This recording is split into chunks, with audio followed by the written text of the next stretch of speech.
All right, guys, so you should have done these on your own, and let's check our answers.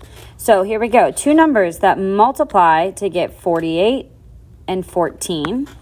So you could have went through and listed those out. So two numbers that multiply to get 48, add to get 14 are 6 and 8. All right, because if you multiply 6 and 8 together, you would get a positive 48. If you add 6 and 8 together, you would get a positive 14. Now, this next one, multiply to get 66 and add to get 67. All right, the two magic numbers would be 1 and 66. 1 and 66 would multiply to get 66, and 1 and 66 would add together to get 67. All right, next one. Two numbers that multiply to get a negative 36 and add to get a positive 5, all right, would be a positive 9 and a negative 4.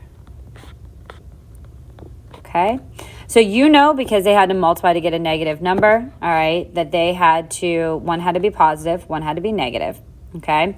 Because this number was positive right here, you know the bigger number had to be positive. So 9 and negative 4 would multiply to get a negative 36. 9 and negative 4 would add to get a positive 5. All right, let's try the next one. Two numbers that multiply to get a negative 54, but add to get a negative 4. All right, that would be negative 9 and 5. All right, so negative 9 and 5 multiplied together would get a negative 45.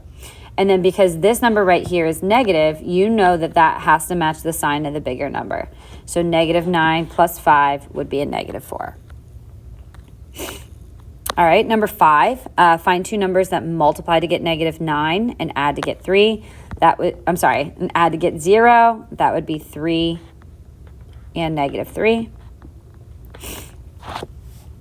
And number 6, find two numbers that multiply to get 30 and add to get negative 11. So because this is positive, I know that it's either two positives or two negatives. And because they have to add to get a negative 11, that tells me that those are going to be two negative numbers. So my final answer for this is negative 6 and negative 5.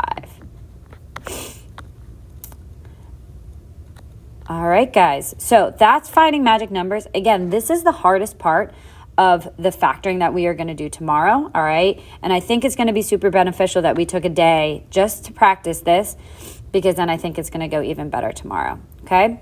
So what I want you guys to do is to do the check-in. All right. When you do the check-in, it doesn't matter which number you put in where for the magic numbers. All right. You can put either answer for either blank. Okay. All right, guys. Hope that went well.